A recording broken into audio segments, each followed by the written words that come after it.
नमस्कार प्यारे साथियों, मैं कुमार मुन्ना आप सभी को स्वागत करता हूं KMGS ग्लोबल क्लासेस में। तो हम रोज़ की भांति आज फिर से देखेंगे PYQ ही देखेंगे और देखेंगे सभी परीक्षाओं के अनुसार आया हुआ महत्वपूर्ण मोस्ट VVI इम्पोर्टेंट क्वेश्चन, जो कि आपके परीक्षा में इससे सहूलियत मिलेगा और आपको नंबर दिलाएगा, ठीक ना। तो देखेंगे आज का हमारा पहला क्वेश्चन क्या होगा कि आज का हमारा पहला क्वेश्चन होगा पर्वत चोटी से, ठीक ना।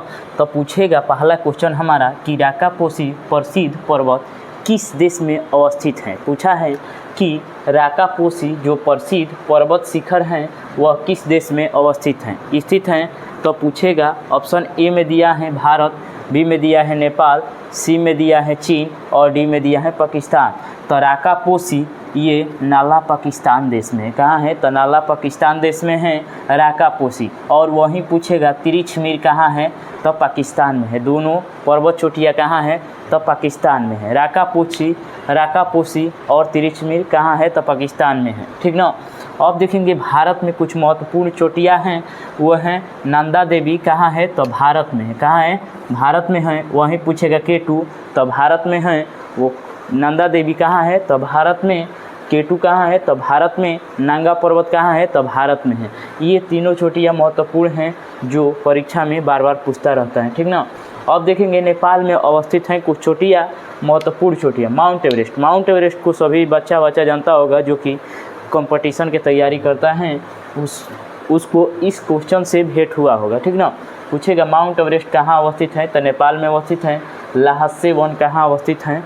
तो नेपाल में अवस्थित हैं। अन्नपूर्णा पूछेगा कहाँ है? अन्नपूर्णा कहाँ है? तो नेपाल में स्थित है। कहाँ है? नेपाल में स्थित है।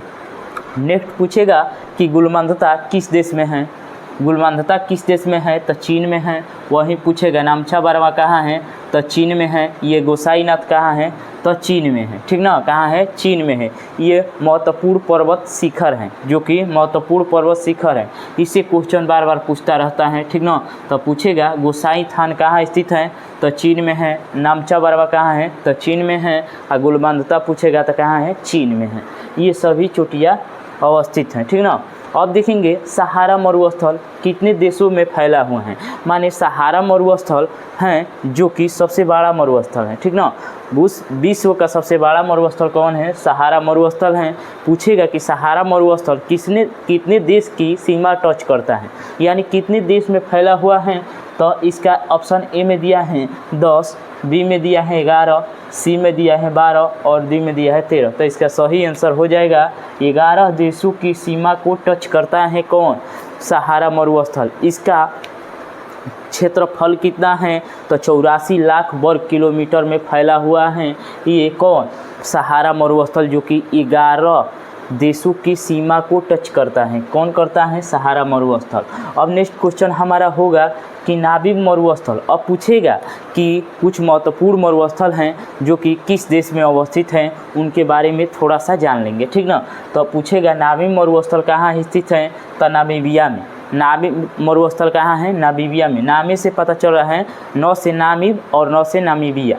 कहाँ है? नामीबिया में स्थित है, ठीक ना। अब पूछेगा गोबी मरुस्थल। गोबी मरुस्थल कहाँ है? तो चीन में है। कहाँ है? चीन और मंगोलिया के सीमा पर है। कौन है? गोबी मरुस्थल कहाँ है? चीन और मंगोलिया के सीमा पर है गोबी मरुस्थल, ठीक ना। कहाँ है? चीन और मंगोलिया। अगर चीन ऑप्शन में या मंगोलिया दोनों देगा तो दोनों मानना है। अगर मान लीजिए खाली मंगोलिया दिया है, चीन नहीं दिया है, तो इसका सही आंसर क्या हो जाएगा? मंगोलिया हो जाएगा। गोबी मरुस्थल कहाँ है? मंगोलिया, चीन में है। टाकला मकान पूछेगा तो कहाँ है? तो चीन में है। पूछ रहा है, इसको याद करने के लिए एक अच्छा सा ट्रिक है कि टाकला आजकल कहाँ घूम रहा है। टाकला कहाँ घूम रहा है? तो चीन में घूम रहा है। कहाँ घूम रहा है? चीन में घूम रहा है टाकला मकान कहाँ है? तो चीन में स्थित है। ये मरुस्थल है, ठीक ना। नेक्स्ट क्वेश्चन हमारा होगा कि सामून गर्म स्थानीय पवन किस देश में चलती हैं। सामून हैं जो गर्म पवनें हैं वह किस देश में चलती हैं, यानी बहती हैं या चलती हैं, जो भी हो, तो उस देश का नाम बताना है, ठीक ना, कि किस देश में यह चलती हैं। तो ऑप्शन ए में दिया है ईरान, बी में दिया है सूडान सी में दिया है लीबिया और डी में दिया है मिस्र। तो इसका सही आंसर हो जाएगा ईरान हो जाएगा। क्या हो जाएगा? ईरान हो जाएगा। क्या हो जाएगा? ईरान हो जाएगा। सामुम गर्म हवा किस देश में चलता है? तो ईरान में चलता है। वहीं पूछेगा हबूब गर्म हवा किस देश में चलता है? तो सूडान में चलता है। वहीं पूछेगा गिबली मरुस्थल गिबली पवने कहाँ चलता है? जो गर्म पवने हैं गिबली जो गर्म पवने हैं वह किस देश में चलता है? तो लीबिया में चलता है। खमसिन कहाँ चलता है? तो मिस्र में चलता है। कहाँ चलता है? मिस्र में चलता है। ये सभी गर्म पवने थे जो कि हर देश में चलते रहते हैं। और नेक्स्ट क्वेश्चन हमारा होगा घास के मैदान से, ठीक ना। पूछेगा पूछताछ प्रमुख घास के मैदान किस देश में अवस्थित हैं? पूछेगा हमारा क्वेश्चन पूछा है, नेक्स्ट क्वेश्चन पूछा है कि पूछताछ प्रमुख घास के मैदान किस देश में हैं? तो ऑप्शन ए में दिया है अर्जेंटीना, बी में दिया है ऑस्ट्रेलिया, सी में दिया है ब्राज़ील और डी में दिया है हंगरी। तो इसका सही आंसर हो जाएगा हंगरी।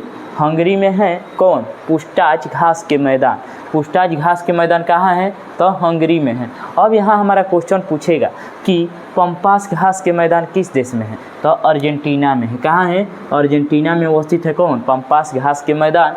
नेक्स्ट क्वेश्चन पूछेगा डाउन्स किस देश में है? तो ऑस्ट्रेलिया में है। डाउन्स घास के मैदान किस देश में है? तो ऑस्ट्रेलिया में है। कैंपास यहाँ था पंपास, यहाँ था कैंपास पूछेगा तो ब्राज़ील हो जाएगा, और पंपास पूछेगा तो अर्जेंटीना हो जाएगा। इस पर ध्यान देना है, ठीक ना। इस शब्द पर ध्यान देना है। यहाँ कैंपास है और यहाँ पर पंपास है, ठीक ना। तो ये था घास के मैदान से क्वेश्चन। नेक्स्ट क्वेश्चन होगा विख्यात सोमनाथ मंदिर को किसने नष्ट किया था? यहाँ पूछा है कि सोमनाथ मंदिर, ठीक ना। पूछा है कि विख्यात सोमनाथ मंदिर को किसने ध्वस्त किया था या तोड़फोड़ किया था?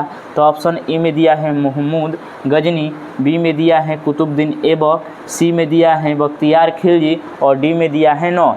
तो इसका सही आंसर हो जाएगा महमूद गजनी ने किया था। किसने किया था? महमूद गजनी ने किया था। 1025 ईस्वी में उस पर आक्रमण करके उसको ध्वस्त कर दिया था, ठीक ना। कौन? मोहम्मद गजनी ने। सबसे ज़्यादा भारत पर आक्रमण यहीं किया था। कौन किया था? तो मोहम्मद गजनी ने। कितने बार? तो 17 बार किया था। 17 बार किया था। लास्ट इसका आक्रमण हुआ था जाटों के विरुद्ध, जो कि इसी युद्ध में इनका मृत्यु हो गया था। नेक्स्ट क्वेश्चन पूछेगा कि कुतुब मीनार के निर्माण किसने किया था? कुतुब मीनार के निर्माण किसने कराया था? तो कुतुबुद्दीन ऐबक ने किया था। वहीं पूछेगा नालंदा विश्वविद्यालय के ध्वस्त किसने किया था? तो बख्तियार खिलजी ने किया था। किसने किया था? तो बख्तियार खिलजी ने किया था। नेक्स्ट क्वेश्चन हमारा है भारत के बुलबुल किसे कहा जाता है? भारत का बुलबुल किसे कहा जाता है? तो ऑप्शन ए में दिया है विजय लक्ष्मी पंडित, बी में दिया है सरोजनी नायडू, सी में दिया है सुचेता कृपलानी और डी में दिया है नौ। तो इसका सही आंसर हो जाएगा सरोजनी नायडू। सरोजनी नायडू हैं। कौन है? सरोजनी नायडू हैं। कौन है? सरोजनी नायडू। भारत का बुलबुल के नाम से किसे जाना जाता है? तो सरोजनी नायडू को जाना जाता है। पूछेगा सरोजनी नायडू से क्वेश्चन पूछेगा कि भारत के प्रथम महिला राज्यपाल कौन थी? तो सरोजनी नायडू थी। कौन थी? भारत की प्रथम महिला राज्यपाल कौन थी? तो सरोजनी नायडू थी। कौन थी? सरोजनी नायडू थी। वहीं पूछेगा कि भारत की प्रथम महिला मुख्यमंत्री कौन थी? तो सुचेता कृपलानी। ये पिछले बिहार पुलिस में, अभी जो पीछे वाला बिहार पुलिस हुआ है उसमें यह क्वेश्चन पूछ चुका है कि भारत की प्रथम महिला मुख्यमंत्री कौन थी? तो सुचेता कृपलानी, जो कि किस राज्य की बनी थी? तो यूपी की बनी थी। किस राज्य की बनी थी? तो यूपी की बनी थी। वहीं पूछेगा नेक्स्ट क्वेश्चन कि संयुक्त राष्ट्र संघ के प्रथम महिला राजदूत कौन थी? तो विजय लक्ष्मी पंडित थी। कौन थी? विजय लक्ष्मी पंडित थी। तो यही था आज के मोस्ट वीवीआई इम्पोर्टेंट क्वेश्चन, जो कि आपको अच्छा लगा होगा। और PYQ से ही हम लोग को पता चलता है कि कितना क्वेश्चन के आसपास पहुंच पाते हैं या पढ़े हैं या नहीं। ये ना कि खाली पढ़ते जाए, PYQ ना करे, सेट लगाए, उसका बढ़िया से सॉल्व ना करे, तो उससे एग्ज़ाम में रिजल्ट नहीं बनता है। अगर एग्ज़ाम में रिजल्ट बनना है तो PYQ को ध्यान में रखना होगा, ठीक ना। तो मिलेंगे अगले वीडियो में। सभी को लव यू, थैंक यू, जय हिंद, जय भारत।